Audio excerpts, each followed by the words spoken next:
for Gemini, last full day, we should say.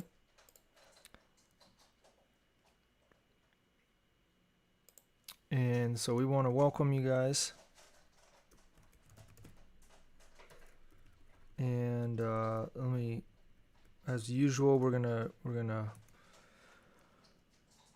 give a summary of the previous class before we get into today's material. So let me see if I can get you a link of that real quick, in case you wanted to read up on it. In the previous class, we studied the Gemini from Esoteric Treatise of Hermetic Astrology.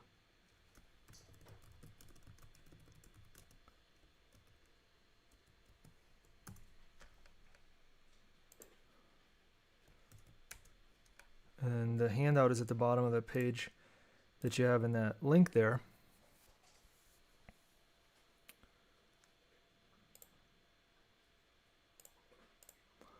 We talked about dreaming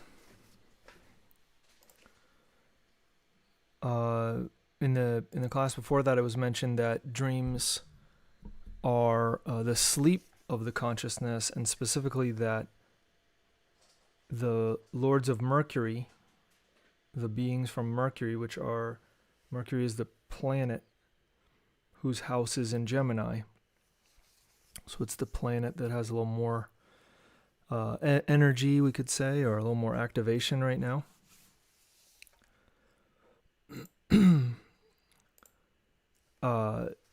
They're teaching, the lords of Mercury are teaching us how to get out in astral.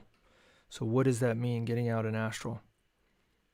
It means that instead of falling asleep at night and then dreaming, the physical body falls asleep, but we're aware of the transition and we're able to take advantage of that time to explore the dream world or astral world while the physical body rests and recuperates. So that's the idea, that's the concept.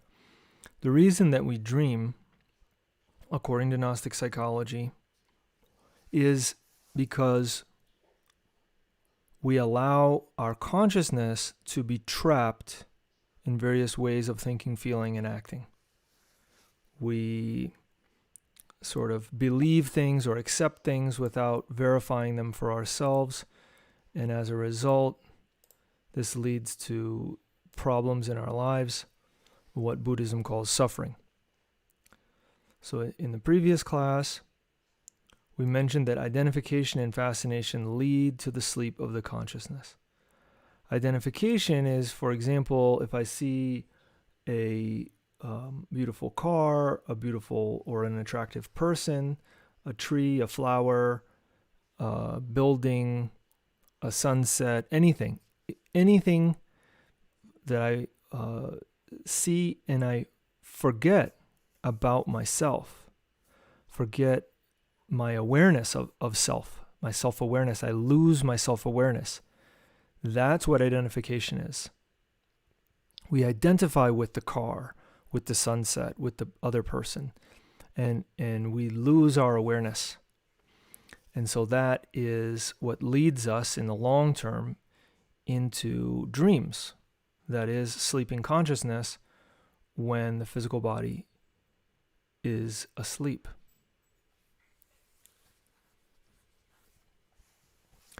So what we want to do is realize the danger of this thing that we call in Gnostic psychology identification, that it leads to problems, that we forget our self-awareness. We lose what's called self-remembering.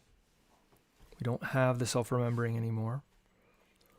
And so we want to make the effort to remember ourselves.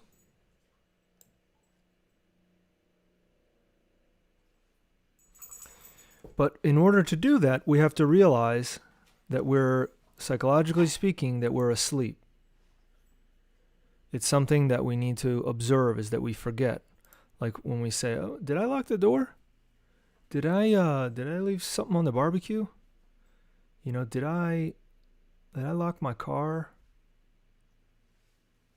Where did I put that thing? Where did I put my phone? Where did I put my keys?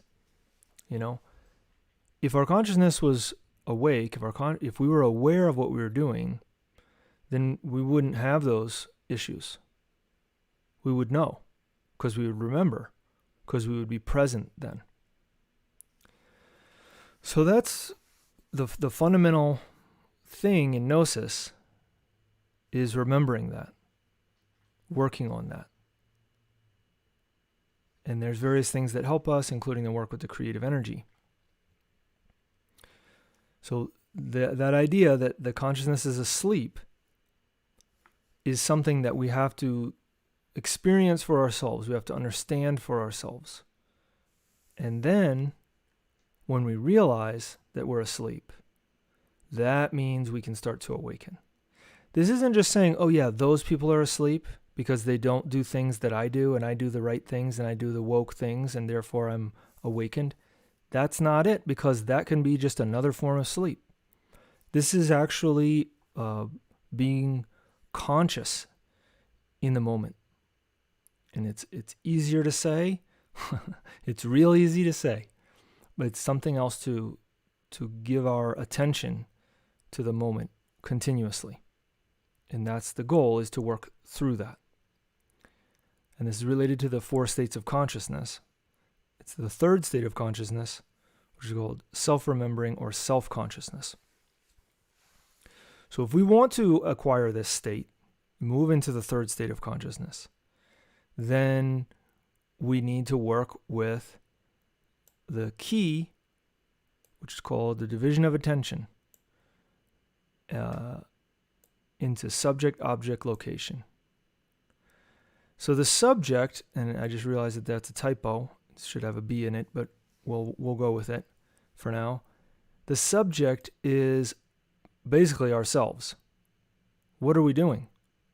What's going on? Am I aware of myself right now? And next, once we've established that awareness, then we're looking at the object, which is whatever we're observing. Anything in front of us. In fact, everything that we experience, no matter how insignificant it may seem, without forgetting ourselves, without forgetting the subject. Subject, object, and then the last part is location. Where am I? What is this place? Why am I here? Like, if we're at work, or we're at school, or we're at home, we know the answer. So that's why we need to ask it in a different way. In a way of asking ourselves, like, what am I doing here right now? Because that allows us to open up to the possibility of something, to become open.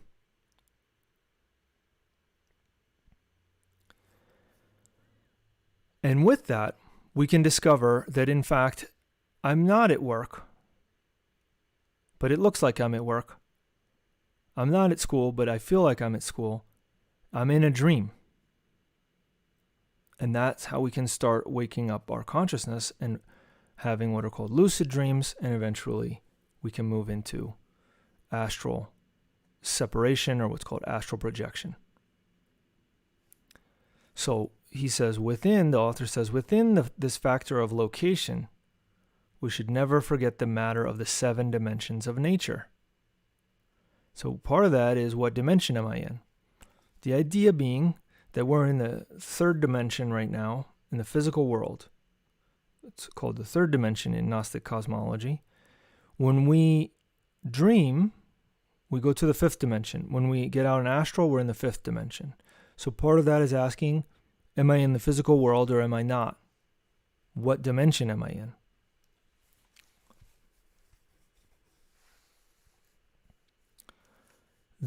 Doing this practice, dividing the attention into these 3 things, subject, object, and location, is what allows us, or it says leads to, the awakening of the consciousness.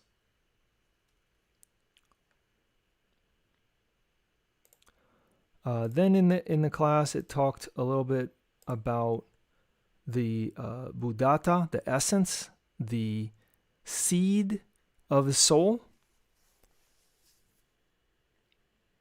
Because in Gnosis, we haven't yet developed our soul. We have the raw material to create the soul. But this soul is something that we need to create, to develop, to crystallize within ourselves. Right now, we just have a fraction of soul, according to Gnostic cosmology, which is called the essence, or Buddhata in Buddhist terminology.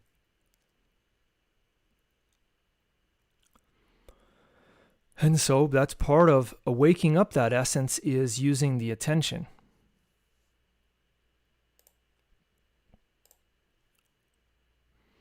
The sign of Gemini is related to the twins, which in, I think it was Greece or Rome, they were called Castor and Pollux. There's different ways of looking at the twin souls. We have a human soul and a spiritual soul. The spiritual soul we always have, but the human soul we don't yet possess. We're disconnected from it. And we need to crystallize it or create it. And that's part of Gnostic alchemy. And of course, related with Gnostic Kabbalah as well. But in the normal intellectual animal, the being, the intimus, Atman, is not born, nor does it die, nor does it reincarnate. But it does send its essence to each new personality. That's what we are. We're an essence, and it has personality around it. And that's why we need to study Gnostic psychology, so that we can peel back that personality and realize that the personality is not who we are. It's not what we are.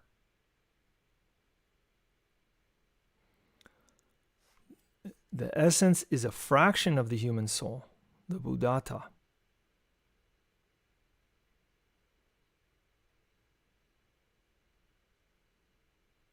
So the way that we awaken it is by eliminating those preconceived or fixed ways of thinking, feeling, and acting, which are called egos, because we have multiple. And that's a subject for Gnostic psychology. But the twins, Castor and Pollux, symbolize the mechanism of nature. The yin and the yang of the West.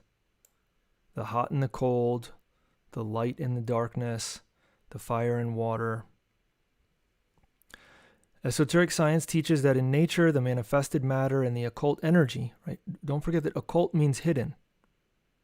It doesn't necessarily mean bad. It just means something is hidden. The manifested matter and the occult energy, symbolized by heat, light, electricity, chemical forces, and other superior forces, which are still unknown to us, always process themselves in an inverse manner. And the appearance of one presupposes the entropy or disappearance of the other, right? It's yin and yang. As one starts to grow, the other one starts to diminish. And then at some point it changes. And they switch. The mysterious brothers, Castor and Pollux, are a symbol of such a phenomenon among the Greeks. They alternately lived and died in the same manner that matter and energy anywhere are alternately born and die, appear and disappear. The process of Gemini is vital in cosmogenesis.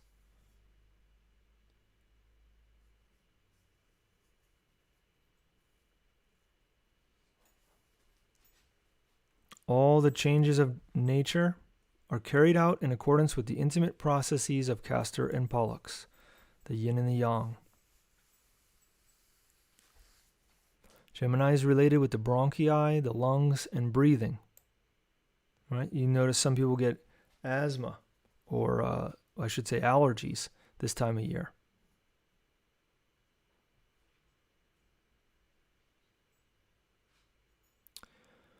So, we're going to stop our review there, and we're going to jump into today's material. If you have any questions or comments, please leave them in the comments area, and we'll see what we can do to address them.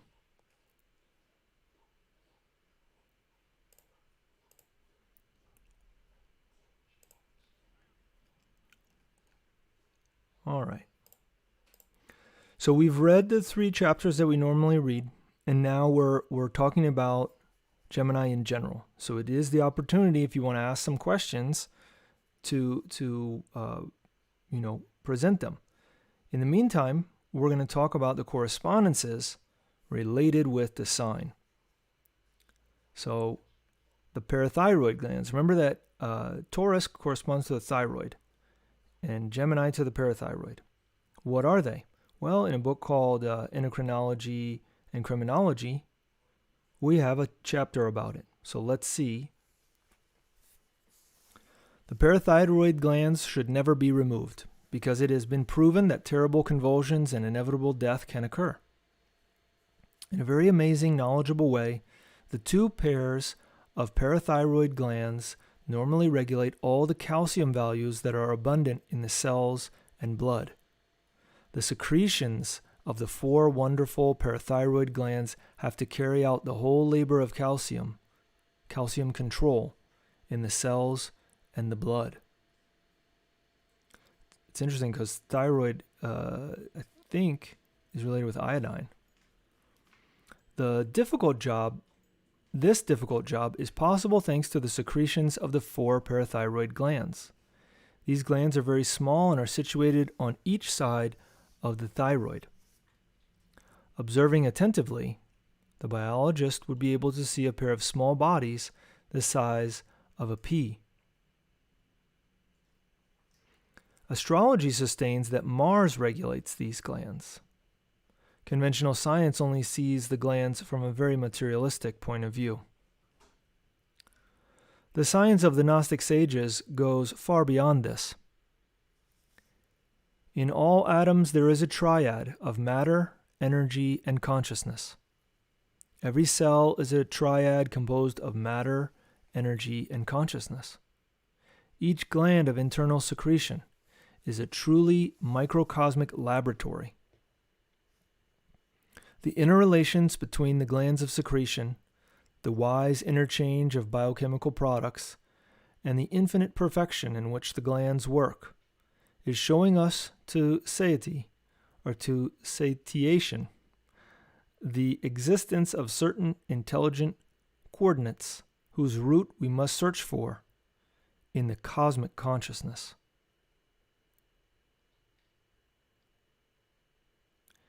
Another way to say it is that the intelligence that's creating this marvelous laboratory called our human organism clearly is related to the cosmic consciousness. Wherever there is life, there is consciousness. Consciousness is as inherent to life as humidity is to water. In Soviet Russia today, there were, and this is from the 60s, there were 15 million Muslims. It is evident that the materialism of Marx has totally failed. Every machine is organized according to laws. Every machine has its rudder, its lever, from which it is governed, and a pilot who controls it and conducts it. Why then should our human organism be an exception?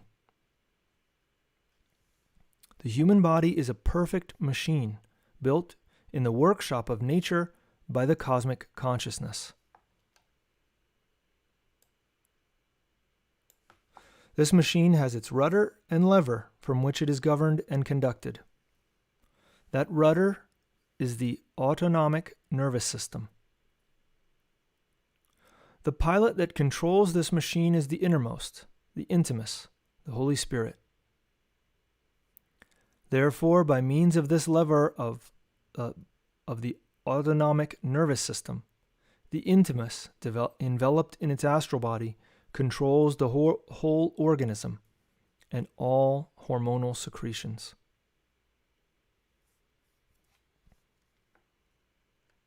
So that's the parathyroid gland, which corresponds to Gemini. Additionally, because we're talking about the astral world, we have an interesting article from Huiracocha, Arnaldo Krumheller, from 1930s. He is talking about the light. So as usual, if you have any questions or comments, please feel free to leave them. And we're just going to keep going. The spiritual light and the material light. It was in the vehemence of our youth when we were rebelling against the teachings of the Bible. Those chapters of Genesis moved us to indignation, thinking that an almighty God first made light and then the sun, when this was unscientific. Even the youngest pupils of elementary school knew that all light comes from the sun, and that the first could not exist without the presence of the second. So we attributed ignorance to the same God of Genesis, and in another case, we attribute great benevolence. We accepted this whole legend as a translation error. But then we also saw that in the stories of other religions, the same thing was mentioned, as if all religions had agreed on this point in order to sustain such a tremendous absurdity. And our protest reached its limit because we did not want to dwell among the ignorant sheep. However, over the course of the years, we were able to read the most beautiful tradition which has been written about the creation of the world. It is that of the Aztecs. For them, there existed a fire, but a very weak and tenuous fire, almost without any action. Then Tezcatlipoca took pity on the humans and took possession of that fire, making it react and converted it into the sun. From what we have observed, according to the Mexicans, there was also firstly light or fire, and when the sun is created, it is only then that a god or the gods took possession of it.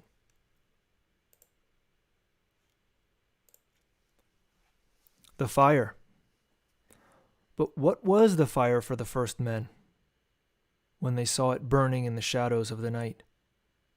A compound of light and of smoke, because that is just what it is seen when we look at the phenomenon of fire. Then, if we get closer, we feel heat.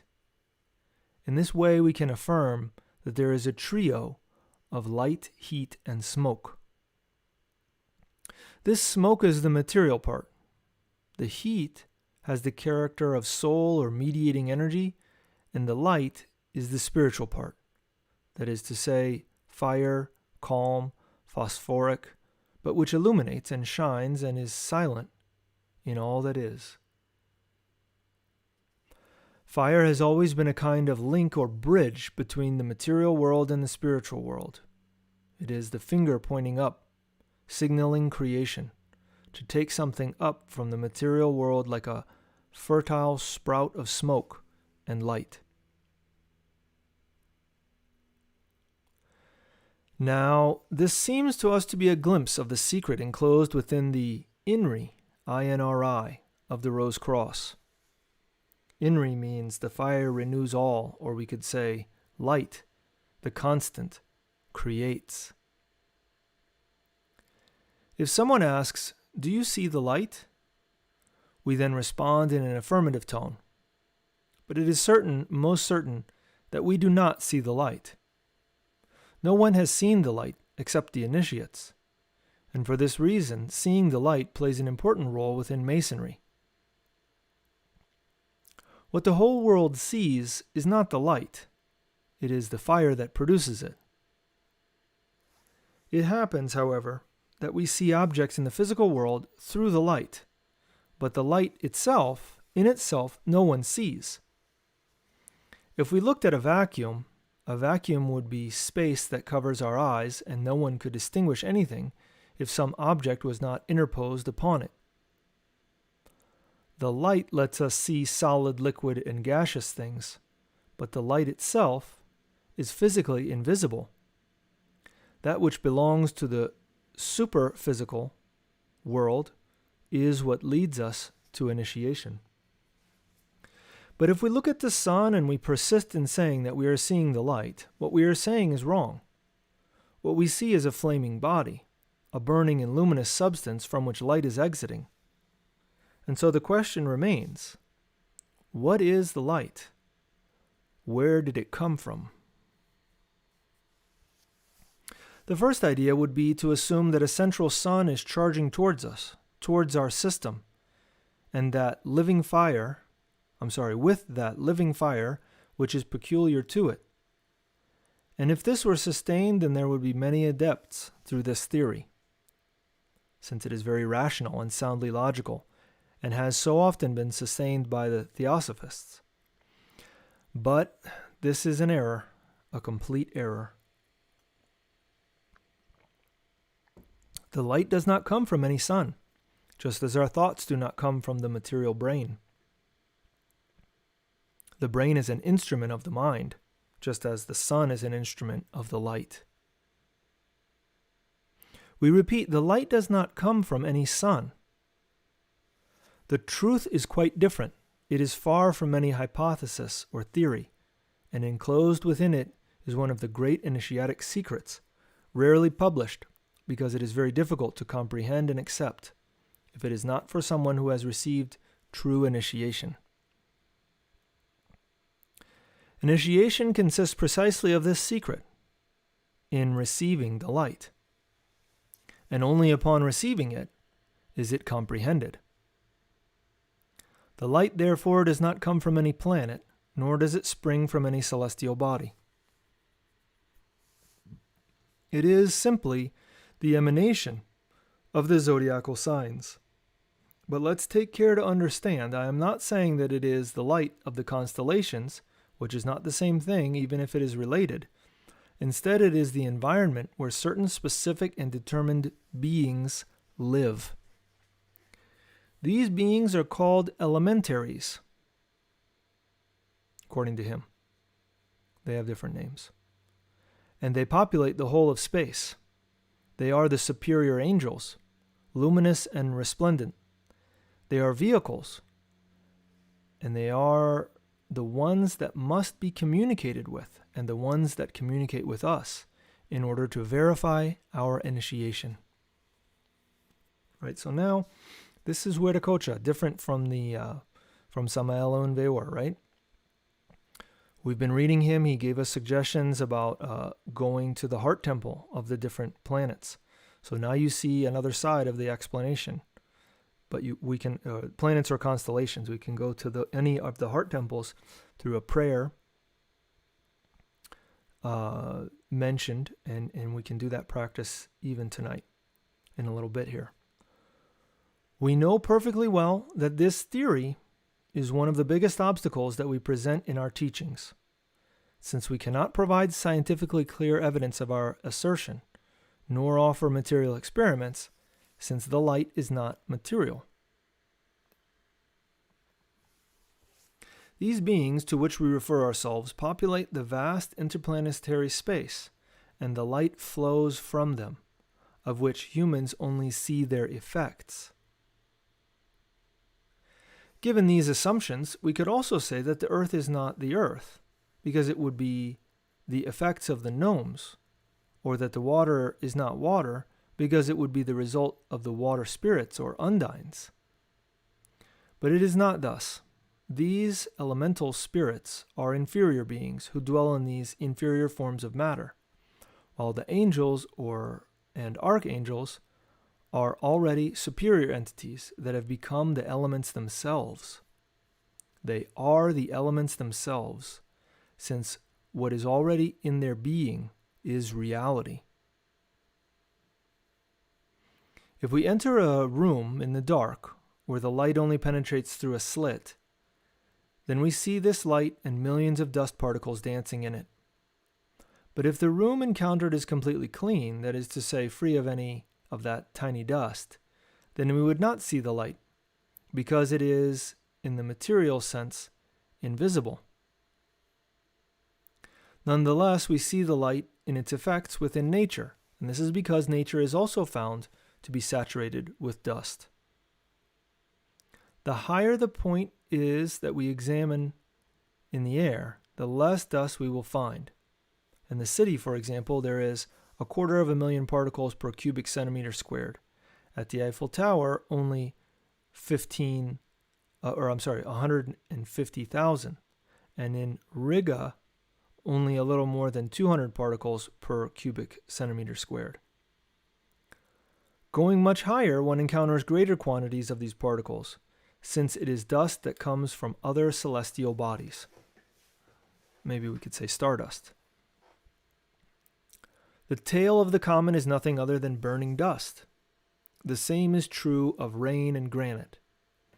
We have them in our earth, thanks to dust.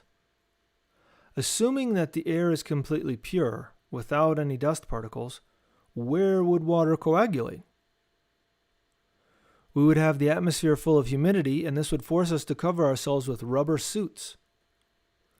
The blue color of the sky is also blue because of the light reflected in the water particles attached to the floating dust. The same dust formed by the combustion of matter, due to its weathering, gives birth in the same way to the other planets and even to the sun. One could say that these planets attract these particles of dust, as does the sun, through the force of its light. This is, then, the material light, but the spiritual light is quite different. That's what we care about, right? Is the spiritual light. We have lifted the corner of the veil of a great initiatic secret, but we do not put it out for discussion. There are indisputable things of which the mind cannot form an accurate judgment about their existence. We are only sketching so that our readers can meditate upon it and then can go closer to the great light. Also, the problem of the superior invisible worlds lies in the key of astrology, and it is for this fact that the astrologer must be a true initiate, so that one knows what the zodiacal signs are in themselves, since while working with them, many pseudo-astrologers do not know what they are. Initiated astrologers are few. The others, who only dedicate themselves to horoscopy, making horoscopes, in a cold and material manner, are no more than mere imitations of what can be so great, so real, so holy and superior among humans. The true astrologer must know through experience what the astral light is, which we direct in our operations of magic, and not just talk about these things through having read them. And why should man aspire to see the light? Because the human being is a potential angel. Because the human being, despite having a temporary carnal cover, is the beginning of the hierarchy of angels. Below him are the elementals, that is to say, the gnomes of the earth, element, the sylphs of the air, the undines of the water, and the salamanders of fire. But here are these four spiritual legions, since they are lower than the human being. Thus the Rose Cross denominates them, that have their corresponding doubles or legions in the superior planes, among the angelic hierarchies, just as the salamanders, which act in the fire, have their correspondences in the angels of the light, who are the light itself. In chapter 11 of the Gospel of St. Luke, especially in verse 36, those resplendent bodies and the light that dwells within us are spoken of. Jesus says, "I am the light of the world," because he also belonged to those luminous entities who do not incarnate, although as an exception he did incarnate in order to save humanity. Modern science, through its investigations, has already proven that matter itself is nothing but light waves. We await the day in which the Rose-Cross philosophy, which holds that everything is light, will overcome that poor Buddhist and theosophical definition that everything is Maya or illusion. Hence, the Buddhist idea is pessimistic, while the Christian idea is frankly optimistic. So obviously he's got his opinion about things, and doesn't have to be our opinion, but we're reading him so that we can understand what he's pointing to. The Astral Light. Then he had a follow-up article because he was receiving letters, right? It was from the 1930s. He said, "We've received a great number of letters which referred to our article Light, and so we are obligated to enter into some new explanations in regards to this subject."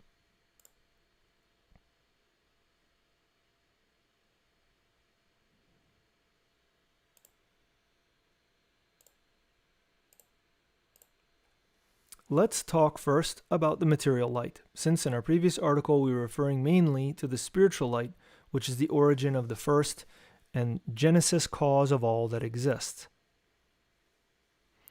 The first man of science in our era occupied himself with the light, and it was Christian Huygens, a prominent Dutch mathematician and a leading scientist of his time, and who then discovered his wave-light theory, which much later was denied and undone by Isaac Newton, to also let us know his other theory of emission, which sustained that the light is nothing but small particles rotating in space.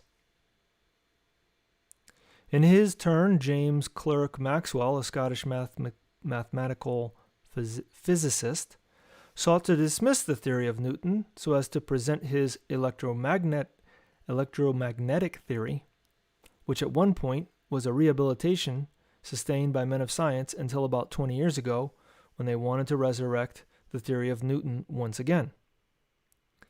Then finally, Albert Einstein has come along stating that there were so many extreme contradictions in different theories about the light, which he declared incompetent.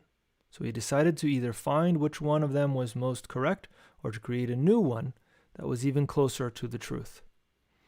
This gave rise in the last Congress of Physics to the scientists having reached an agreement in that so far it is unknown what light is. Its effects are known, but the light itself offers many enigmas that force everyone to concede and to give in to their own ignorance. Our readers should remember that joke from a man who was required to give a definite answer on some topic when he said, "It might be yes, it might be no, but what is most likely is that nobody knows."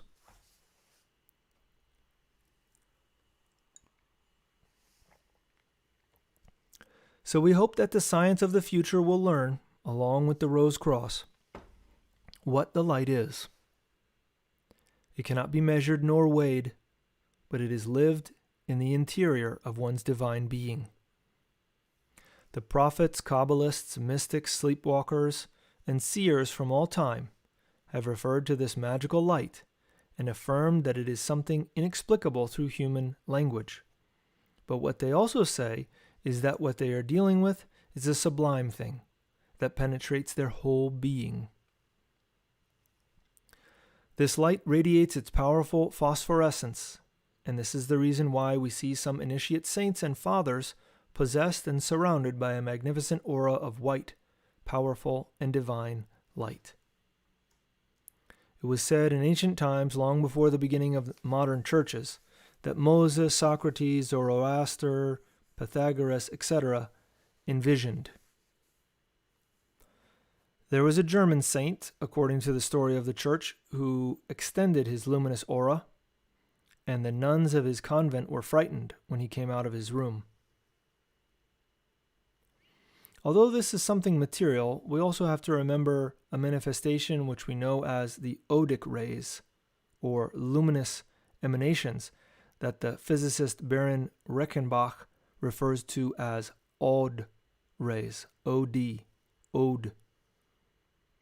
Much later, at the University of Nancy, these were referred to as N rays, and are studied today by the spiritualists, or spiritists. These are nothing more than manifestations of this divine light.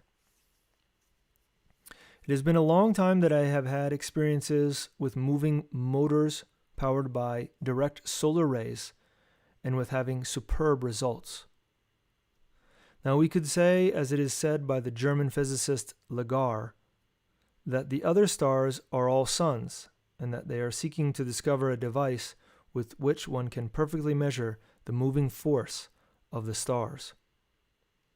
This is not measured with the galvanometer, which is old, but with a special device, and it was seen among others that Jupiter gave off 30 milliamperes and the secondary stars gave off 10 milliamperes.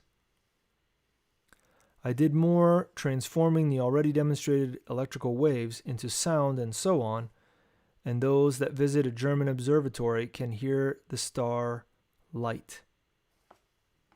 I guess he made a device that converted the energy into sound. With this, astrology has her proof through the exact sciences and has glimpsed the astral light. The fact is that there exists the astral light of the Magi. This light becomes heat and is therefore in close and constant relation to the heat of our body. Our organic heat is equal throughout the body, so if the medic places a thermometer in the mouth or in the anus of the patient, we observe that the temperature is the same. When someone has a blood transfusion, the heat is also equal, and whosoever receives the blood of another observes no alteration of heat. There is only one difference in us, the sexual energy, which, even if there is no increase in temperature when it is perceived externally, whereas women, in return, feel its heat. In the carnal act, something like fire escapes from man, and it is the sexual energy which is made from that mysterious light. Now know that the evil mind makes it so that this light cannot manifest itself in all its power. For this manifestation, a person who wants to operate in the astral light has to be excited and pure, as Wagner has said in his opera Parsifal. We must avail ourselves to the means at our disposal in order to study and manage the light. For this, there has always been and will always be sexual magic, with profound meditative prayer, with the mind pure and with an elevated and holy disposition, mentally directing the currents of the heart to the sexual energy, and this will give off interior light. He's talking about white tantra. But for those who are not capable of this purity and holiness required, it is better not to venture any further, nor achieve any greater development. At this point, our readers may appreciate our recent articles upon Tantra and light, and to meditate. There is a path in order to learn the secrets of the light, and that path is known and lived in the rituals of occult masonry, from the rite of Memphis, which contains in itself every excursion around that sublime mystery of the light. So we studied Hermetic Masonry before we jumped into astrology. If you're interested in those type of things, you can take a look at that. It's like a 9 or 10 part series talking about that. The rite of Memphis merged with another rite and became the Memphis Mizraim rite in I want to say the 1920s, but he probably had access to older documents. But we do quote some of those Masonic catechisms in the Hermetic Masonry series. So that's the information that we wanted to cover today. But we want to do a practice, so we're going to jump into that next if you guys don't have any questions. Oh, here we go. Since the spiritual soul always exists, is it possible the human body is just an avatar for our higher selves? It could be that it is,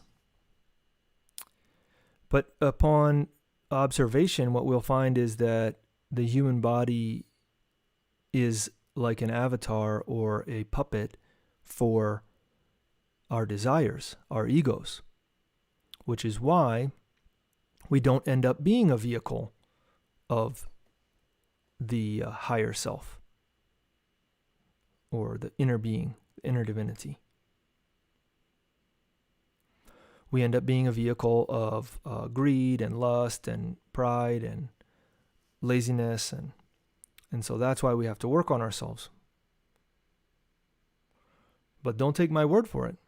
Observe and see if you don't notice the same thing, or just see what you observe. Are we the vehicle for the higher, or are we the vehicle for the lower?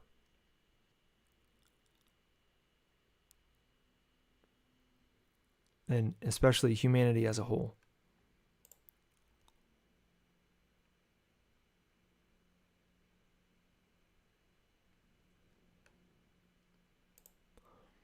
All right, it doesn't look like there's any other questions, so let's jump into the,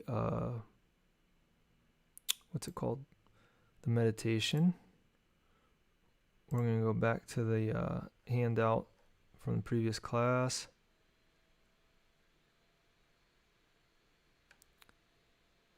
So, just to review, we can always do these prayers. So, as we mentioned today, we're in Gemini. Tomorrow afternoon, or I forget when it is. Yeah, I think depending on what time zone you're in. Like somebody said they were in Germany. I think it's at in the evening, like 4:57 or something. Whereas in United States, it's like in the morning. So once it transitions over, right? Once we're in Cancer, so if we're going to do it tomorrow night, we're going to do the practice. Then instead of saying in the prayer here, "My Father, you who are me, myself, you who are my true being, I beg you to transport yourself to the principal star of the constellation of Gemini," you'd say to the principal star of the constellation of Cancer. Or if you wanted to work with the planet of that zodiacal sign, then you'd work with the moon. If we wanted to work with the planet of Gemini, then we'd work with Mercury. So we'd say to the principal, to the heart temple of Mercury. And the principal genie of that planet, ask them to come to the humble home, our humble home, and that they may heal, and you can work with the correspondences of Cancer, which I believe is, we're going to talk about it on Thursday, should be thymus. Is that right? Thymus gland. And I want to say, well, it can't be the lungs. Well, we'll look at it. And then, we can work with the moon. Work with the angel of the moon, and etc. Then we do the same things.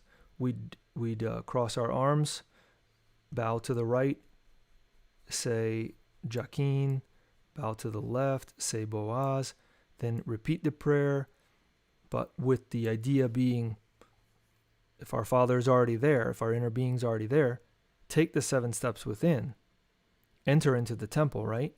Go into the temple, kneel down at the feet of the principal genie of the planet or the star, beg them to come and to heal our organism, or to inundate us with light.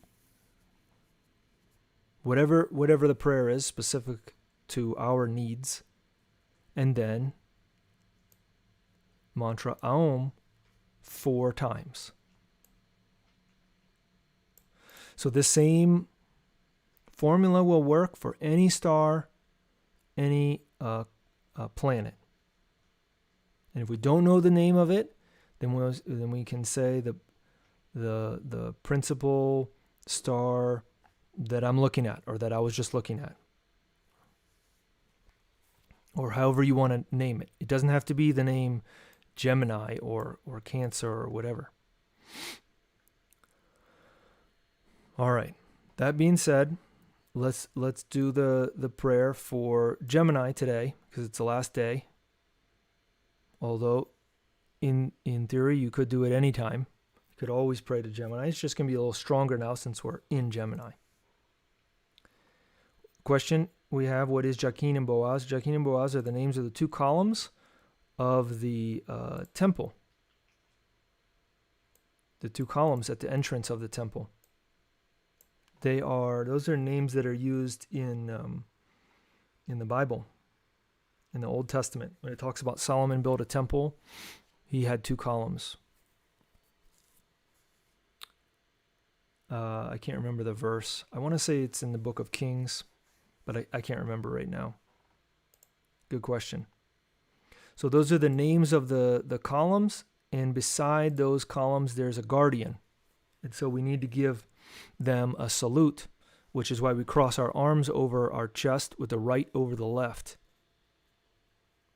And we can visualize our spiritual father doing that as well. That is our guide doing that. And then bowing down, right? Inclining ourselves in that direction. And then saying the word, the name of the column.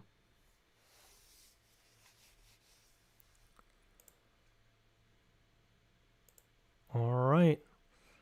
Doesn't look like there's any other questions right now, so let's jump into the practice. And if there are questions, we can address them when we get done. So what we'll do is we'll do the prayer, simple prayer. I'll lead it, and then do the mantra Aum. We should be pretty calm. Then we'll do vocalization for A, Ah, which is related with the chakra of the lungs, which helps us with memory, remembering things. Can be useful for remembering our astral experiences. We'll do that for maybe like 10 minutes. Then we'll sit quietly for another, 5 minutes or so, and then we'll bring it to a close. So approximately another 20 minutes, 20 minutes, and then we'll be done. So now we just ask you to, prepare yourself for the practice. Take it serious. If you're interested in doing it, then let's do it. If you're not, then don't do it. Don't be lukewarm, hot or cold, right? We need to be hot or cold.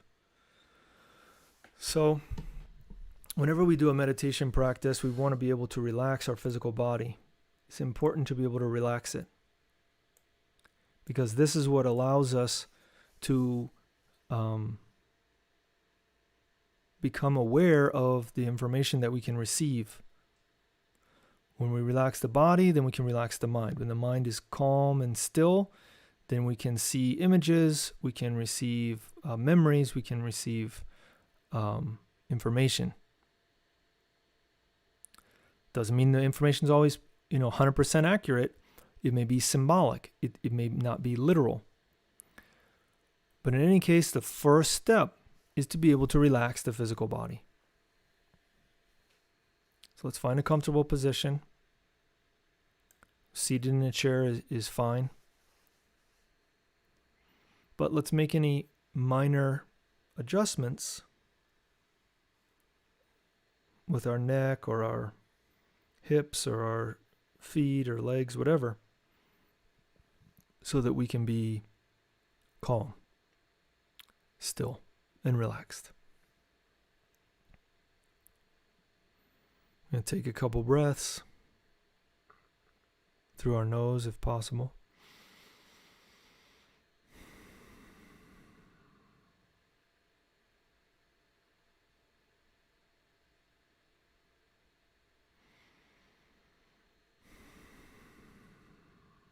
Let's do one more.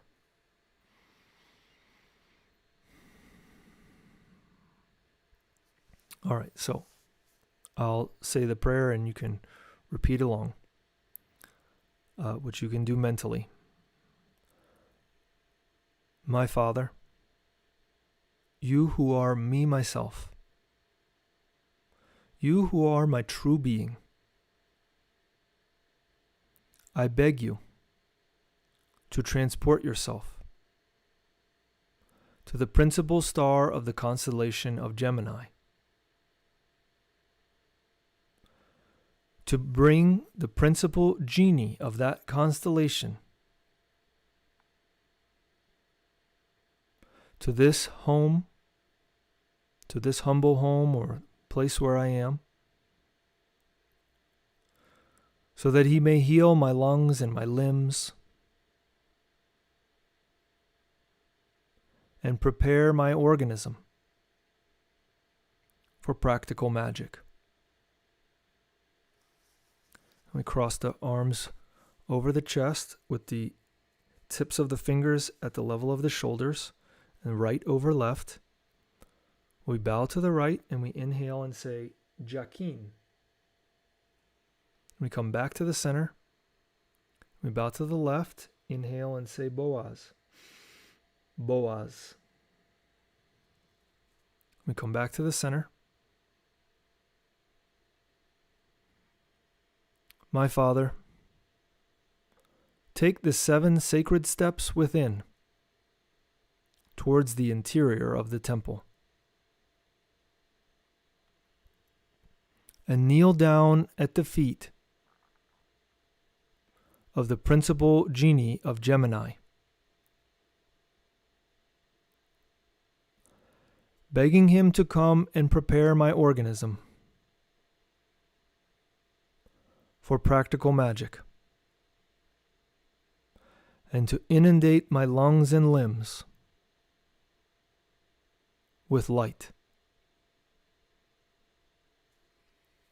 Now we do mantram Aum 4 times.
Put our arms down if we haven't already.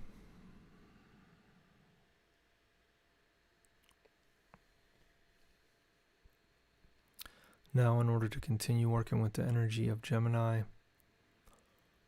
we're going to work with the vowel A, corresponds to the lungs.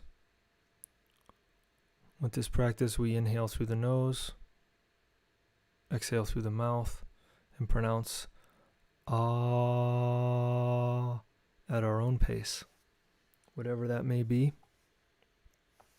Don't have to do it along with anybody else, just so that you're working with your breath. Whenever you feel ready, you may begin.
Let's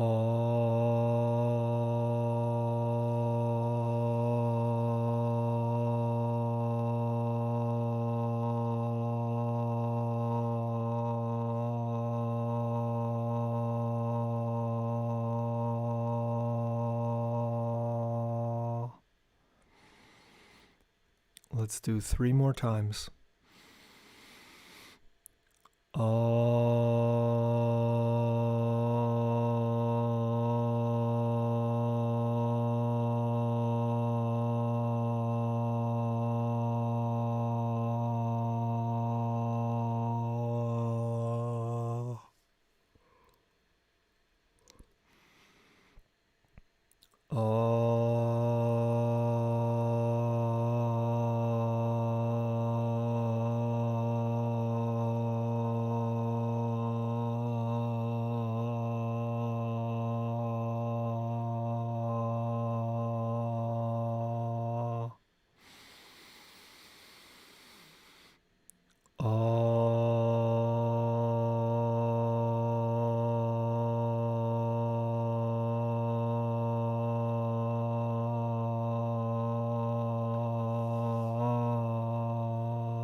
Now we're just going to sit quietly.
Take a couple breaths.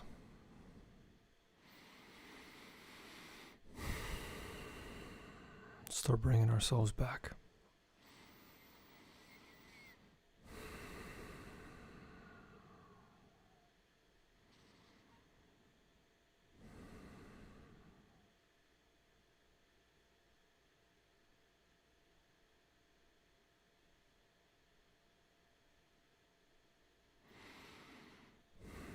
We can always pray, thanking our inner divinity for the assistance, for the help that we received.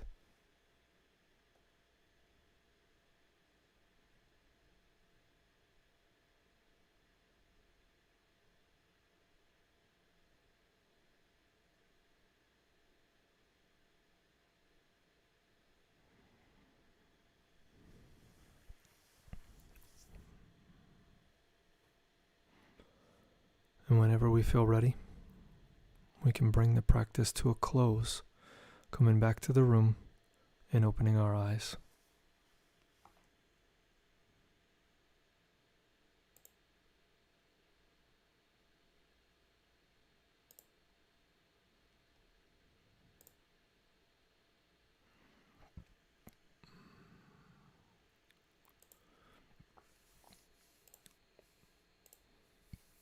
Again, it's always open for the questions or comments. We want to give you something special tonight because since it's the summer solstice tomorrow, there is the possibility of doing a specific rune, the K rune. It's a runic exercise. So thanks for staying this evening. If you're still with us, we want to give you this. It's a practice that can be done at any time. You don't need anything except for to know how to hold your body in the posture and the mantras to do. So Huiracocha, the same author that wrote the articles about the light, says, in the mysteries, they say that it is the rune of the summer solstice, which is tomorrow, because he's talking about the northern hemisphere, and that we must shelter under it on June 24th, the day of the roses. It's also called St. John's Day. Now, if we analyze Christmas, we have the winter solstice on the 20th or 21st, and then a few days later, we have Christmas. We could say that this day is a few days after the summer solstice, so it's something like the Christmas of the summer, the day of the roses. Remember, he's Rosicrucian, he's a Rose Cross instructor. So he's saying that we can do these practices for the next few days, 24th or more. So he says, in the mysteries, they say that it is the rune of the summer solstice and that we must shelter under it on June 24th, the day of the roses. Hence we had to do this writing on the expressed day, separating ourselves for a few moments from the ceremonies that we did in the temple. A high initiate has told us that the K rune is the sword of the magician, and it was very difficult for us to understand how this was signified in regards to the woman, because it's also the rune of woman. The sword and the woman appear to be in contrast to each other for us. And then he says that the K rune, which is also called the Kaun, works with the forces of Nut, the feminine or eternal feminine. All right, so let's see what it looks like. Here, there's some people holding their arm up with a sword in the posture. This is the posture. Both arms up, sort of like palms down, like you're going to fly like Superman, but we stand still, heels together. arms out and slightly angled up. And then you just say the mantras Kake Kiko Ku, which is like this. Ka. You elongate it like we just did. Ke. Ki. Ko. Ku.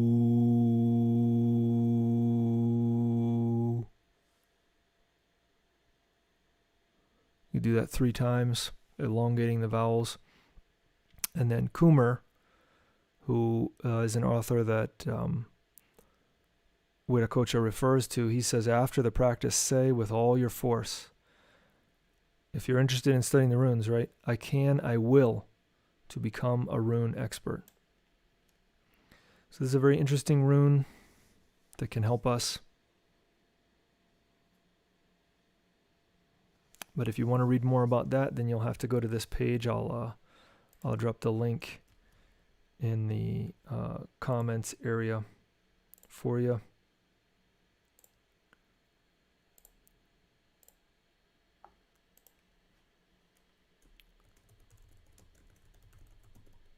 But that's it. We're going to do another practice or another class in practice on Thursday. So we invite you to join us for that. If you don't have any questions or comments now, then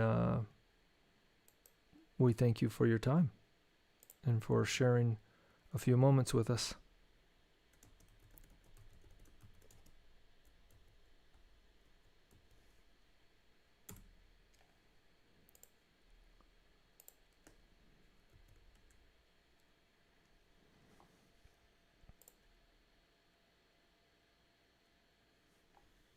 All right. With that, we're signing off. We wish you the best in your esoteric work. And until next time.